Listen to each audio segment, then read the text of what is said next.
I'm Van Sebastian, here with my co-host S.A. Baz Collins to bring you this week's Written on the Edge Season 11, Episode 14 interview. We're joined by Andrew F. Giles to discuss his novel Transhumance. Let me introduce our guest. Andrew F. Giles writes poetry and prose with work in many journals and anthologies. Transhumance is his first novel. He teaches remotely and works and lives at Greyhame Farm, a small holding in Asturias, Spain. Andrew, That's welcome to the right. show. Thanks for having me, guys. It's great to be here. Okay, Oh, where's the pleasure. tapas?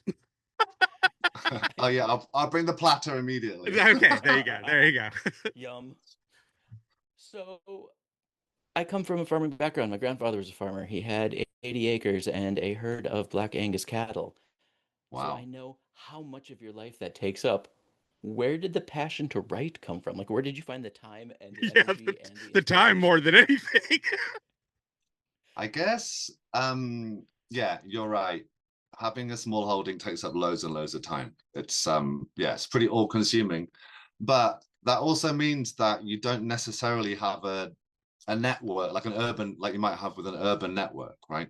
And I think a lot of gay people would agree that often we kind of move to the urban sort of center to sort of have some kind of queer life. You know, I certainly did when I was younger. I moved from a really rural place to be in the city because I wanted to be a young gay man and do my thing. But the idea of a network is really important to me still even now. But it's kind of changed a bit, I guess, and that's partly what the book's about, which is kind of reaching out from a rural environment to sort of other queer people across time, but also, the animals that you have to have on the farm, the working animals like we talked about before. So yeah, there is time to create networks for sure. I think it's necessary, and that's why I wrote this book, partly at least. Mhm. So if I were to see the book in front of you on a table, like at a book fair or event or something, and I were to say, wow, that cover's awesome. What's this book about? What would you tell me?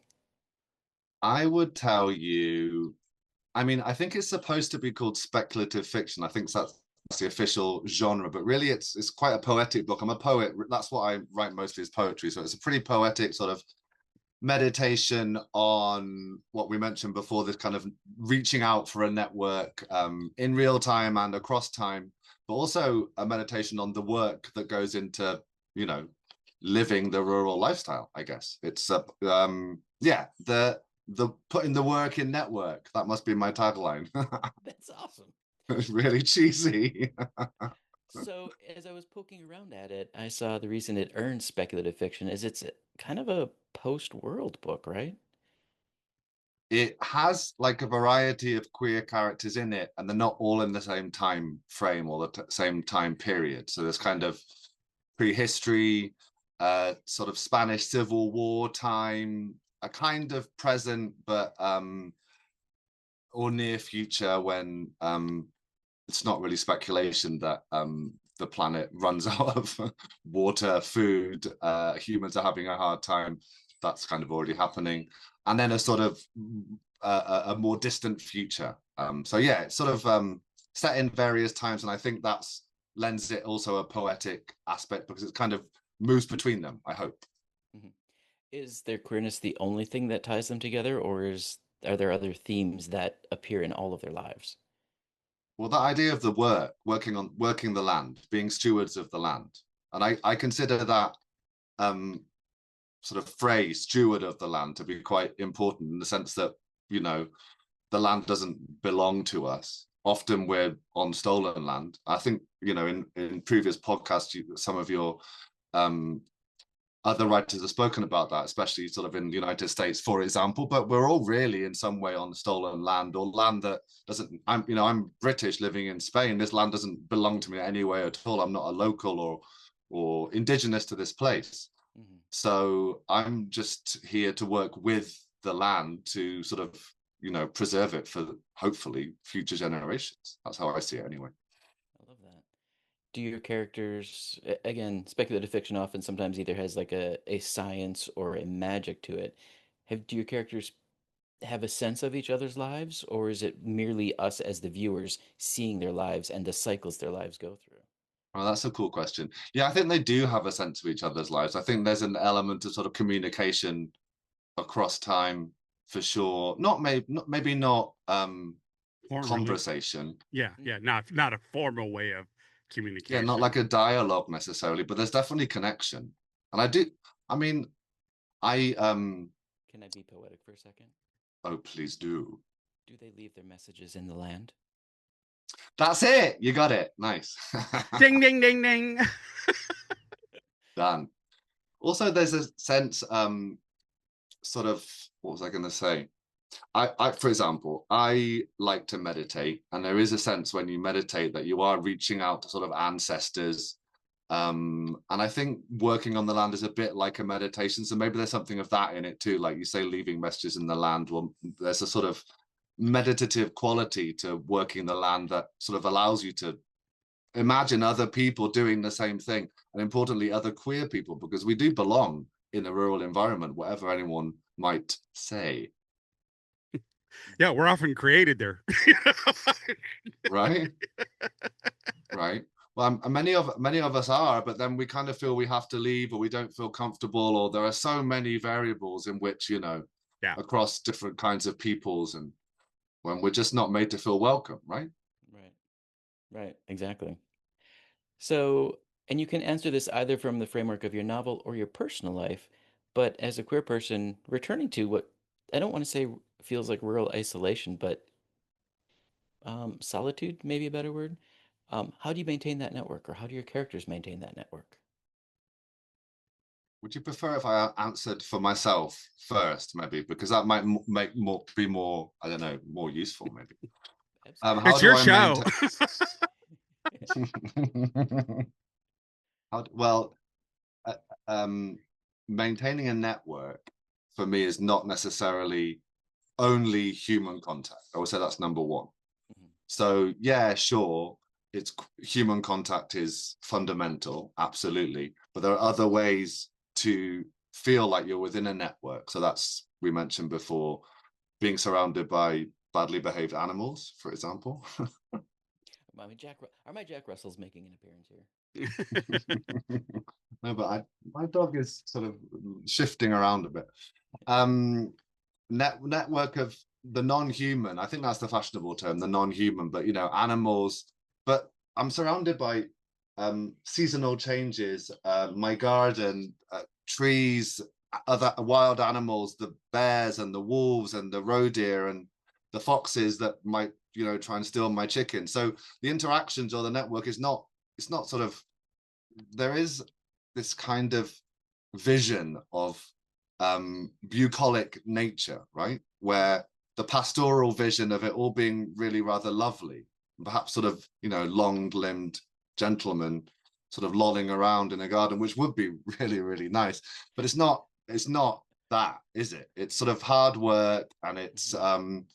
It's a little it's dirty sometimes. a little dirty, and it's sort of the push and pull of the network is that it it's not comfortable and easy all the time. I don't think it should be. Well, and No. I think that it's also, we become stewards in our lives to a great extent, and we don't ever really acknowledge that that's what we're doing. And it also, we curate things in our lives which help us on our own journey, be it spiritual or economical or what have you. So I think that when you talk about it in those terms, I think a lot of those elements apply to how we walk through life, how we move through life.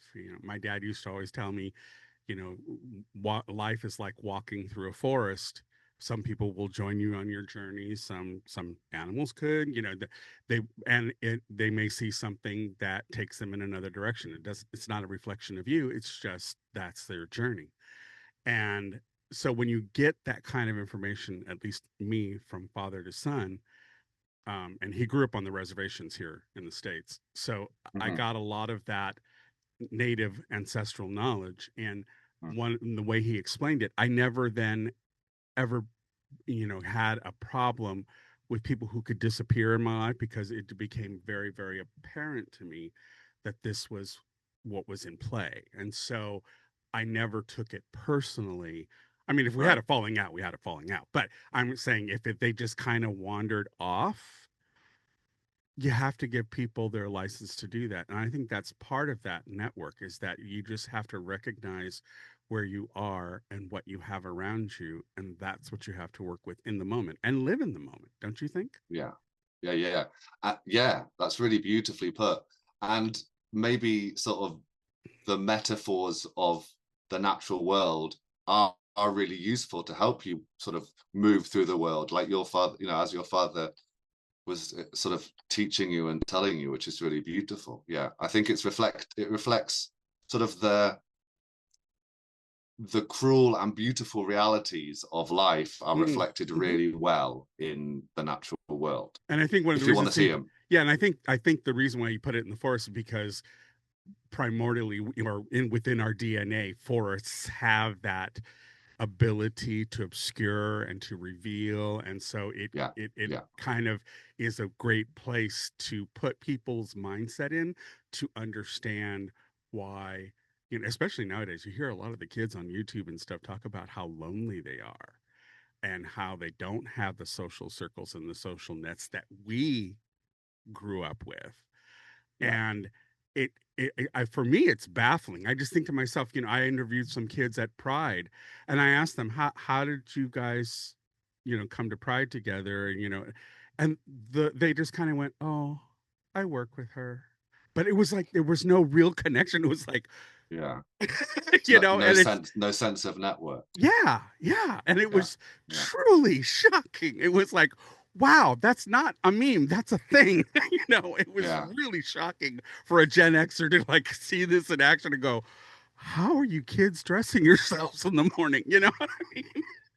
You just, I don't understand the futility that's already baked in for them, But that goes back to what Vance was saying about isolation versus solitude, or just being alone. Because solitude isn't even necessarily being alone in terms of the natural world, I don't think. And the sorry, Vance. Yeah, I say it's more being at peace with your environment. That's a different kind of network from what you're saying, sort of the online, the sort of the now of the online network, which can be really brutal in quite a different way, like you're saying. Like there's no connection, maybe. Yeah. One of the other topics you had was wolf bear conservation, and I guess I wanted to ask about that because I didn't know if there were organizations you supported or if it was something you personally were doing that we needed to let people know about. No, it's just something that I'm really interested in. In the north of Spain, where I live, bears and wolves still live wild. The European brown bear, which is a different kind of bear from the grizzly or California black bear, brown, right? or the California brown, They're kind of shy. They're a bit smaller, but equally, I have seen one close up, and I wasn't like putting my arm around him and hanging out. I sort of respectfully bowed and walked away. So they're here, and what interests me is how the reality of how we sort of coexist with them, because there's kind of two schools of thought, which is the farmers want to kill them, like loads of farmers.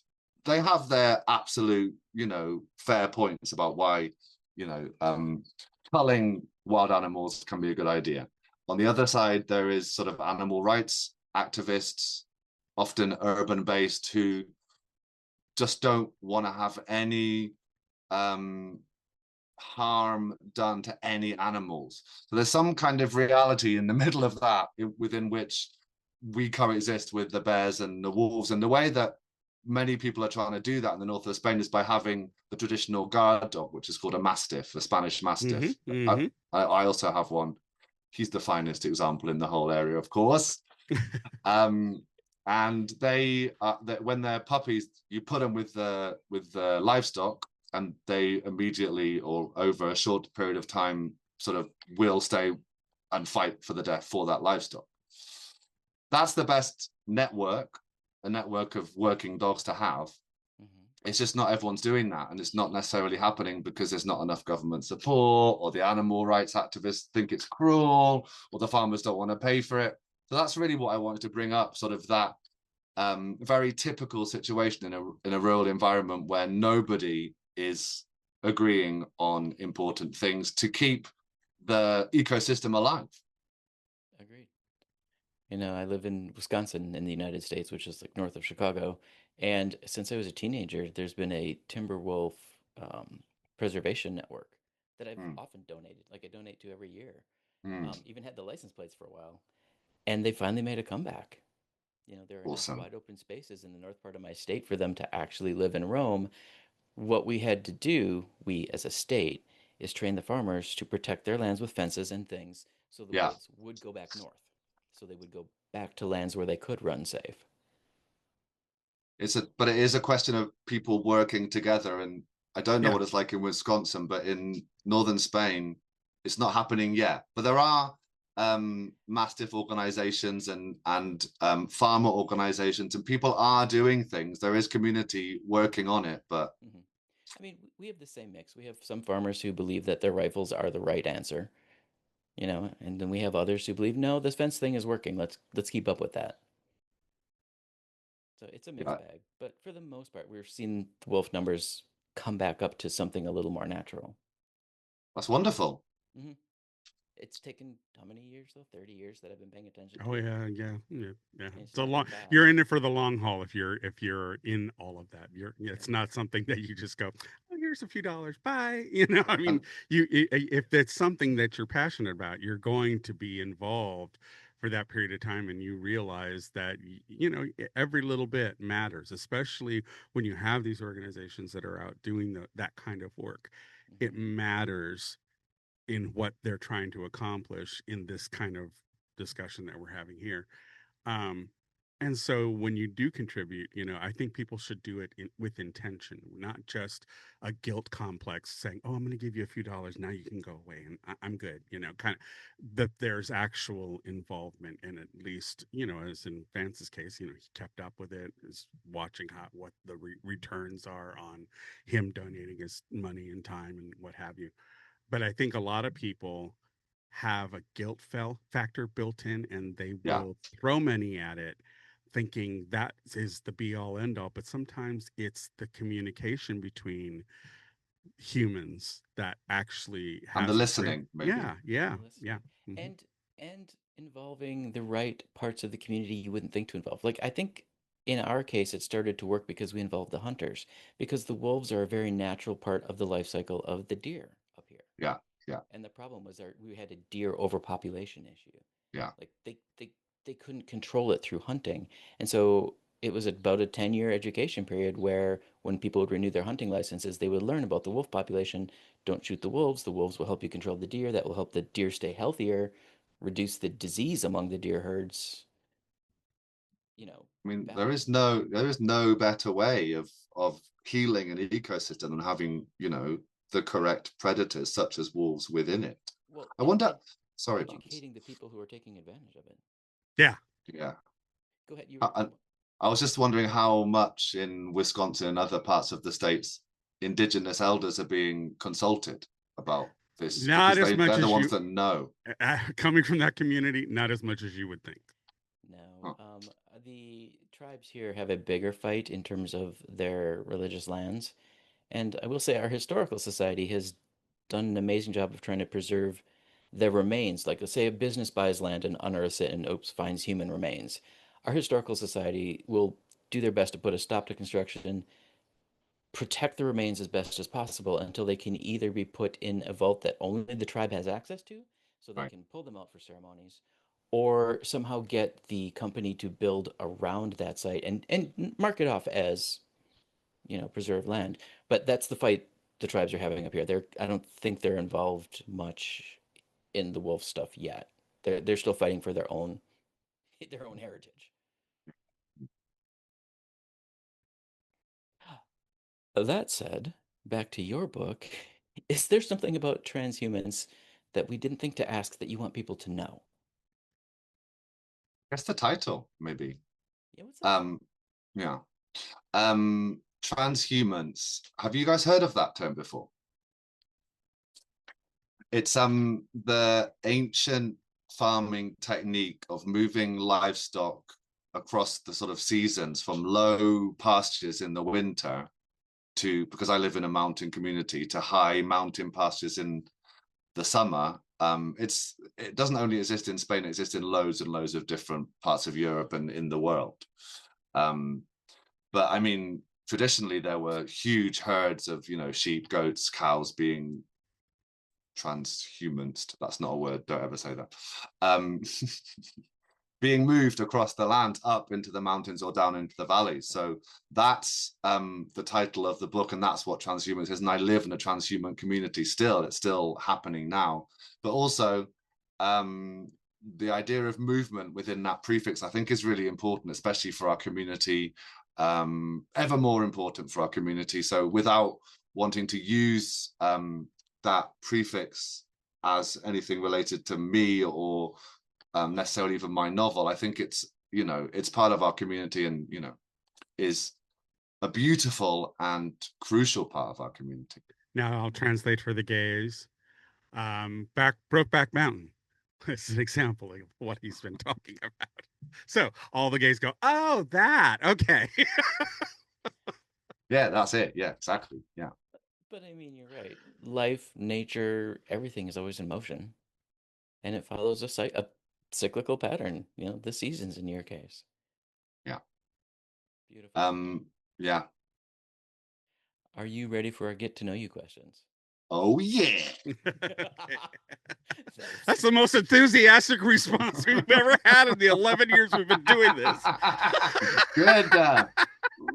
I'm going to turn that baby into a meme. Anyways, let's do it. Before we get to that, I just want to take a moment and say, if you enjoy what we're doing here, please like, subscribe, comment, hype, do all the things that the algorithm demands of us. Although why we keep feeding it, I don't know. But, you know, do that because what you do to support us really, really matters. It helps get stories like Andrew's today that we're talking about out to you. Our whole goal is to be a repository of queer voices and our allies who write for the queer community.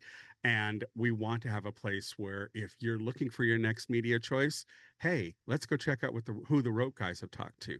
I think that is something that needs to be a thing, not necessarily for our financial gain, although that would be lovely, but it's more of a point of trying to connect readers and potential media consumers in the queer community with other queer content creators. So the work is important. We value it. Albert Vance and I have put in tremendous amounts of time and effort into this project, but it is a love letter to our community in that we want to make it a resource for you to discover new voices that you may never have heard of that are very important. And the three ways you can help support us is either by going to patreon.com/ropepodcast, where you can do monthly donations, or you can buy individual reactions that Albert and I do to queer media, because I'm walking him through what he calls the pantheon of queer media that him being in Mexico, really he hasn't been exposed to it. So a lot of it is brand new to him. And it's really interesting for this half Mexican to listen to that Mexican. And we have two very different points of view on a lot of things. And it's quite educational for me to see part of my own culture reflected back to me in a very different light. So it's kind of interesting to take a look at. And we're actually going through a really bizarre journey with heated rivalry reactions. So if you want to get into all of that, there's a lot of discussion going on. I have a video essay coming out soon on the subject of what we've been experiencing with the fandom and the parasocial aspects of it. So all of that can be helped out by either going to patreon.com/ropepodcast or buymeacoffee.com/ropepodcast for a one-time donation, or you can do it the most inexpensive way, which is our memberships at YouTube, which are only 99 cents a month. So there's that too. Okay, with all of that said, let's get into the weeds with our guest. What book, film, or piece of art that has had the biggest influence on your writing style? Good question. Well, for this book, I would say I was very inspired by Cormac McCarthy's novels, because I really like the way that he writes very sparsely, poetically, beautifully about rural life. So that, or him rather. I'm really inspired for this book by Ursula K. Le Guin and her sort of ability to eke reality out very real lived situations out of wonderfully imagined world. So those are my two inspirations for this book, but always poetry, always music. There's in the back of the book, there's something called a queer network, which is all of the sort of inspirations within the book, sort of with a few footnotes. Like Dolly Parton was a huge inspiration for obvious reasons, but Kate Bush, Erykah Badu, other singers, so all sorts. Excellent. All right. Well, what fictional / historical character would you invite to march with you at a pride parade? Well, I had to think about this one because I really wanted to invite a party animal because I wanted to really have a good time with them. So I'm gonna say the singer Sylvester because I feel like he would be Oh, really cool lovely person to hang out with, choice. and amazing voice, and I feel beautiful human. Yes, yes, yes. And he was from the Bay Area where I lived for a good part of my life. Right. And sorry, my cat's photobombing us. Your tail, girl. See, a working animal. Yeah. We go. No, she's just a diva. She's just a straight up Oh, diva. so she's just working it. Got it. Yeah, exactly. All right. Well, that's a great choice. Okay, so if you or your protagonists or any character that you have that you've written had to survive a gay bar karaoke night, what song would you or they belt out? I just say I hate karaoke first. Yeah. But secondly, let's say that I were to sing a karaoke song, maybe Tina Turner. Any particular song? I just feel like shaking a tail feather, doing the shake a tail feather dance. I might get away with that. So proud marrying it. Okay, Yeah. Gotcha. Okay. That's what I was thinking. Yeah, okay. What's a place, real or imagined, that feels like home to you and why? Oh, here. The farm feels like home. Yeah. Excellent. Love that. Yeah. What's the strangest or most unexpected place you've ever found inspiration for in a work of yours? I was thinking about this too. I guess like some poems I wrote about cruising, but I don't think cruising is weird or strange for us or for the queer community. But I mean, as something that's not normalized as it should be, I guess. Okay. Which themes or motifs do you find yourself returning to again and again in your work? Really interested by Spanish history. So sort of post-Civil War dictatorship, the silence that kind of moved into democracy. No one ever talks about it. You're talking before about uncovering bones. There's still mass graves near where I live and no one's even dug them up. So this whole sort of idea of silence, it's fascinating. Horrifying, but fascinating. Yeah. Chilling. All right. Well, finally, what's a piece of LGBTQ plus culture, music, film, art, or history that never fails to inspire you? Movie-wise, will always love Hedwig and the Angry Inch. It's one of my favorite films. Such an I've not absolute seen classic. that. I have to get Albert and I to watch my that. God. Yeah, I've not seen it.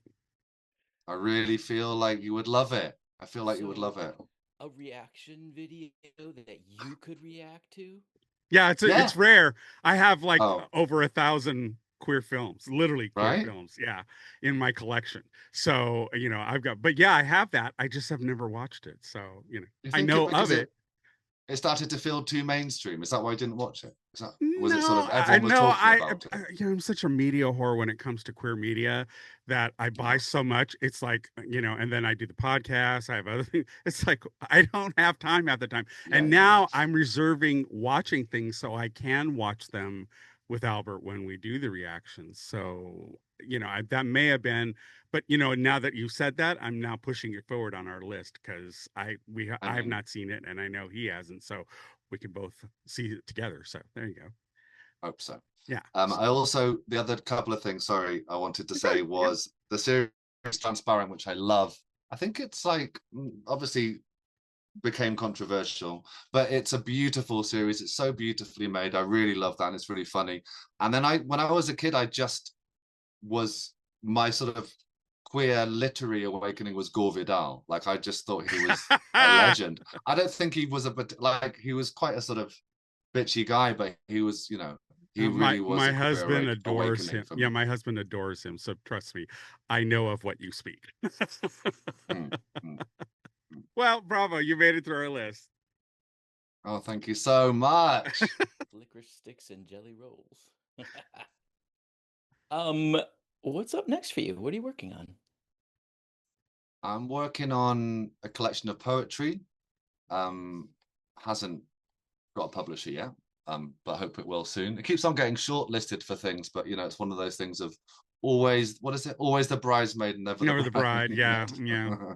One of those, but we all know what the submission process is like. You know, it's one of those. That's fine. So working on my next book as well, which is based again on this idea of a little bit to do with Spanish politics. But I haven't, you know, that's an early days. So yeah, just keeping on writing, keeping on working, stewarding the land, and that's what I'm doing. Love it. Where is the best place for people to follow you and keep up with updates for these projects? That is on my website, which is what is my website's address? It is I've got it in front of me if you want me to read it. That's why we so kind, birthmark it, thanks. so we don't have to remember. AndrewGiles.JIMDOFREE.com. Yeah, that's where it's all there. And that link will be attached to all of the releases of this episode as well as on your page on our site, so people can find it easily. Thank you so much. Our pleasure. Andrew, do you have any final words of wisdom?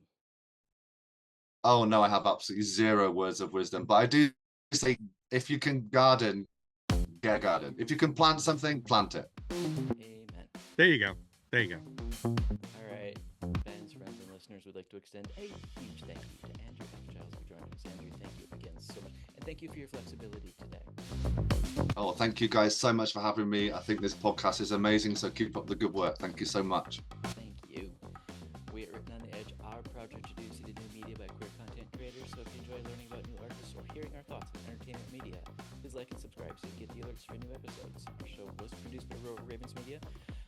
Whew. For disclaimers, links to social media, our listening stations, or to sign up as a guest, visit www.ropepodcast.com. Tune in next week for your queer media fix. Bye, kids. I had to give Baz a little bit of a oopsie in there. He hasn't had one in weeks. I love it when Vance, he's so good at this that when things kind of trip up, it's a big hoot for me.